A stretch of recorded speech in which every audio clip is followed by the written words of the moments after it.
नमस्कार।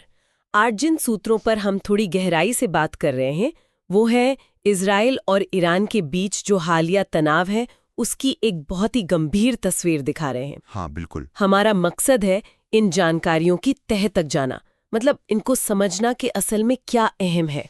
तो आइए शुरू करते हैं जी। सबसे पहली जो बड़ी बात इन सूत्रों में सामने आ रही है वो है इजराइल का एक बड़ा ऑपरेशन। हाँ, राइजिंग लायन। हाँ, राइजिंग लायन कोड नेम बताया गया है। इसके तहत ईरान के परमाणु और अहम सैन्य ठिकाने जैसे कि नातांज और अराक, जो काफी अहम माने जाते हैं उसके परमाणु कार्यक्रम के लिए, बिल्कुल बहुत महत्वपूर्ण है ये। उन पर हवाई और ड्रोन हमले किए गए। और सिर्फ ठिकाने ही नहीं बल्कि ईरानी रेवोल्यूशनरी गार्ड कॉर्प्स मतलब IRGC और कुछ प्रमुख वैज्ञानिकों को भी निशाना बनाया गया। एक और बात जो ध्यान खींचती है वो ये कि इन हमलों से ठीक पहले इजराइल की खुफिया एजेंसी मोसाद ने ईरान के अंदर ड्रोन से कुछ गुप्त तोड़फोड़ की कार्रवाइयां भी की थी। हाँ, और ये सिर्फ घटनाओं का एक सीधा क्रम नहीं है, है ना? सीधी सैन्य कार्रवाई से पहले इस तरह की खुफिया कार्रवाई, हाँ, ये शायद संघर्ष की जो बदलती हुई रणनीति है उसका एक अहम संकेत है। बिल्कुल। ये दिखाता है कि टकराव अब सिर्फ आमने सामने का नहीं रहा, पर्दे के पीछे की कार्रवाइयां भी उतनी ही अहम हो गई हैं। सही बात है, जो स्थिति को और ज्यादा अप्रत्याशित बना देती हैं। बिल्कुल। और फिर आया ईरान का जवाब। सूत्रों के मुताबिक 13 से 15 जून के बीच ईरान ने भी इजराइल पर मिसाइलें और ड्रोन दागे।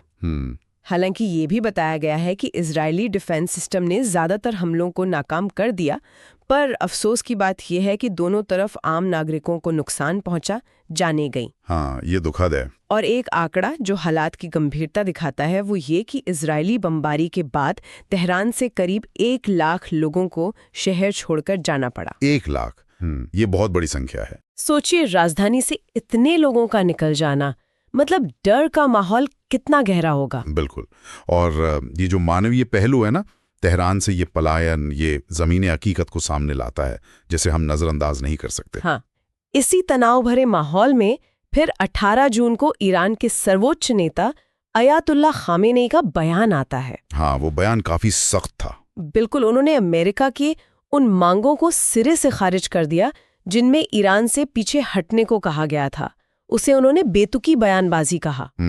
और साथ ही एक साफ चेतावनी भी दी कि अगर अमेरिका ने दखल दिया तो ये एक बड़े क्षेत्रीय युद्ध में बदल सकता है। यानी ईरान पीछे हटने को तैयार नहीं दिख रहा है। हाँ, ये बयान तो यही दिखाता है कि वो फिलहाल पीछे हटने के मूड में बिल्कुल नहीं है। अच्छा, तो ये तो हुई ईरान की प्रतिक्रिया और चेतावनी। अब जरा देखें कि इन सूत्रों में अमेरिका के रोल पर क्या इशारा मिलता है।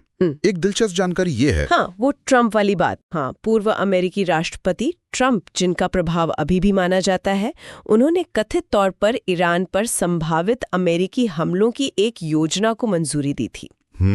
हालांकि ये भी साफ किया गया है कि अंतिम अधिकार मिलना बाकी था और असल में कोई कार्रवाई हुई नहीं है अभी तक। हाँ, और यहाँ ये समझना जरूरी है कि ये सिर्फ एक योजना को मंजूरी देने की बात थी, वास्तविक हमला नहीं हुआ। बिल्कुल। लेकिन फिर भी ये अपने आप में अहम है, क्योंकि ये दिखाता है कि अमेरिका किस हद तक जाने पर विचार कर सकता था या शायद भविष्य में कर सकता है। हाँ, एक अनिश्चितता तो बनी